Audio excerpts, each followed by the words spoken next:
Hello students. Today I'll be giving you some points regarding the critical appreciation of the poem The Sea and the Skylark.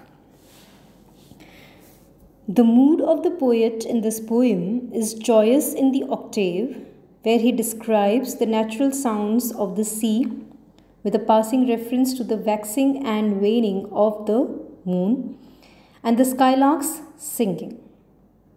But with the very first line of the sestate, the mood changes to one of gloom and melancholy. The remaining lines of the sestate are deeply pessimistic as the poet foresees the total decline and even dissolution of the human race. The poem ends with a deep sense of loss at the thought that man is losing his identity and destroying his pattern. It is notable for the onomatopoeic effects of the first two quatrains, produced by a skillful patterning of vowel and consonant sounds, slow and ponderous in the first, suggesting the eternal sea, and swift and wild in the second, suggesting the pure spirited ecstasy of the skylark. Noteworthy also is the use of alliteration, which is so abundant in the whole work of Hopkins. The repetition of f and l sounds in the following line is striking.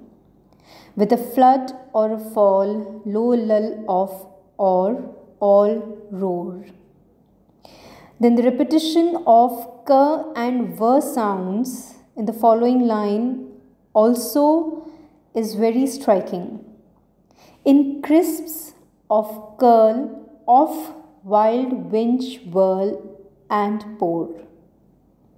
Hopkins himself admitted that this sonnet was written in my Welsh days, in my salad days, when I was fascinated with consonant chime.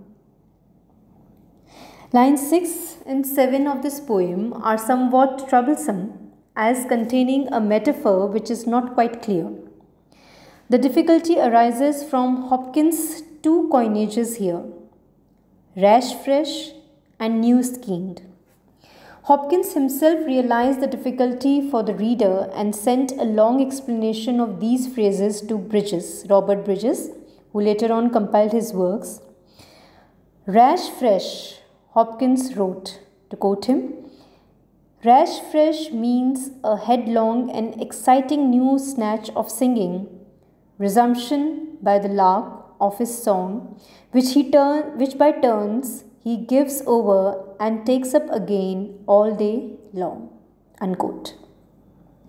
As for the phrase new schemed, Hopkins said that the skylark's song gives the impression of something falling to the earth, and not vertically quite, but tricklingly or wavingly, something as a skein of silk ribbed by having been tightly wound on a narrow card or a notched holder, or as fishing tackle or twine unwinding from a reel or winch. And Hopkins goes on to explain his meaning at more length still. This poem is written in standard rhythm, sometimes counterpointed. A few lines like line number 2, 6 and 11 are in sprung rhythm. Then this poem has a realistic touch as well as a universal appeal to it. By now you all know that this poem is a sonnet, and there is a division of 4 stanzas. The first 2 stanzas are of 4 lines each, and the last 2 stanzas are of 3 lines each. The rhyme scheme of the poem is ABBA, ABBA, CDC, DCT. The theme of the poem is that there is a contrast between the life-giving purity of nature and the sordidness of the civilization that man has created. There is complex imagery throughout the poem.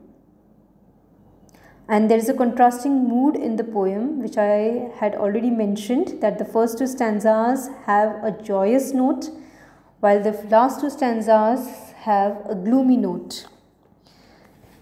So, this is a pretty difficult poem to understand, and a poem of complex nature too, with some new coinages on the part of Hopkins. So with this, I complete the poem, The Sea and the Skylark. Thank you.